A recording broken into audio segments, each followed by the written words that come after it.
The Ariel Nomad. It's a bit like the sort of border collie of cars. Bit shaggy, bit mad, loves tearing around fields. And now there's a new one. We're seeing it for the first time today, although we don't get to drive it until development is finished, hopefully in a couple of months. But why am I holding the steering wheel? Well, it's because this, the fuel cap and the pedal box are the only things carried over from the Nomad 1, which means this car is basically 97% new. But did it need to change that much? Let me show you the most crucial difference between old and new. Right, leg, bum. What do I do with my other leg? Oh, that's quite challenging. We're in. How about bum first? No, bum first is a bad idea. No, that's never going to work. Nothing's going on there. In fact, there are two recognised ways of entering the Nomad.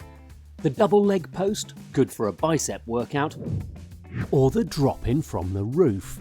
Tricky when you've got a roof rack fitted. But look, here we are with Nomad 2, and see how this bar's been cut away? Makes it much easier to get in and out. Bigger door aperture, that is the main thing customers asked for. That, and this visor. You see, the spotlights on the old car cause glare down through the windscreen.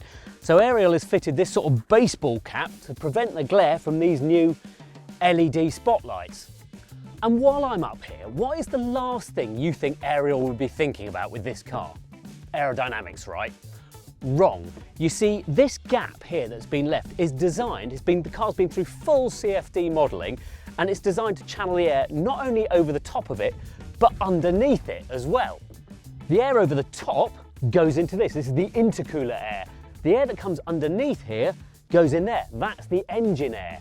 And speaking of which, you think you know what goes on down there, don't you? You reckon that is the familiar 2-litre Honda engine that's used in the Atom 4. Wrong. Because after over 20 years of all Ariels being powered by Honda, this one isn't. Instead, it uses Ford's 2.3-litre turbo, the motor from the Focus ST. As standard, it has 260 horsepower, but an upgraded version will boost that to 305 and send torque through the roof. Instead of 270 pounds-foot, you'll get 380. And since it only weighs 850 kilos, it has a power-to-weight ratio similar to a 911 turbos. Before I tell you any more about the new one, a word on the old one, and not just any old one, but this exact car. You see, Ariel did something a bit crafty when it launched this back in 2015. Instead of building new demonstration Nomads, what they did was take the same car, strip it back, repaint it, and rebuild it.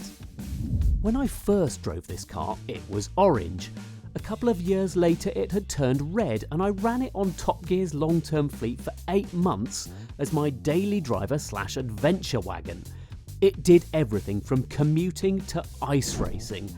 I set up intercoms, made myself weatherproof with round-the-world sailing gear, let the lightsaber waggle around, and just cracked on. It was comfy, stable, and huge fun. I covered it in bikes and a roof rack, stuck it on studded tyres and got towed behind it. I took people for rides on a Mission Motorsport day out, padded along tracks and gambled around fields. We made a film of doing exactly that on a mate's farm. You can dig it out on YouTube. And most memorably, I went to France and drove it up Mont Ventoux in winter.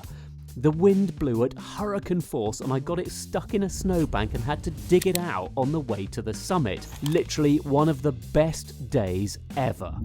Let me put it this way, I loved every single minute I spent in this car. It was my happy place and it remains my favourite lightweight car. But I understand why some people didn't get on with it. Those front wheels, the heavy wheels, create quite a bit of gyroscopic motion. And with all the roll and wallow that's going on, it's not the most accurate to drive. For me, that was part of its charm. But I understand why Ariel would want to improve it for the new one. The cabin has had an Atom 4 style makeover. In fact, the controls, steering wheel and seats are shared between the two. So too is the comprehensive dash, although the one you see here is a prototype. Another panel contains the switches for the winch, LED aerial and so on. The windscreen is now smaller, more upright and sits closer to you, while the wipers work more conventionally. Boring but interesting, the brand new electrical system has no fuses or relays, so it's more robust. Less boring. Besides a 6-speed manual gearbox, there's a hydraulic handbrake to play with. Daft though it sounds for an open-sided access all areas buggy, the cockpit is smarter, better quality and more habitable. Prices are likely to start at 60 grand, lots for a toy, but this is more fun than a super yacht, which surely means it's a bit of a bargain. More prosaically, residual values for the Nomad have always been massively strong. It's equivalent to the shift between Atom 3 and Atom 4, which was huge. It was a wholesale rethink. Now come and have a look at this. You see all these tubes, they are much thicker than on Nomad 1.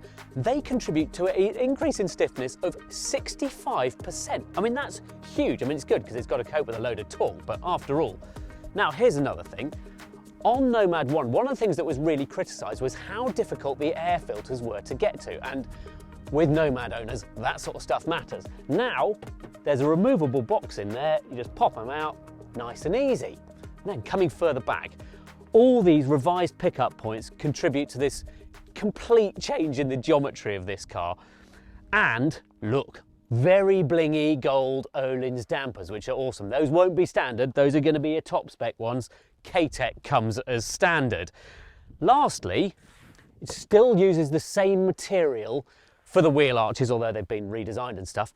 Do you know where that comes from? Same material as traffic cones are made of. Indestructible.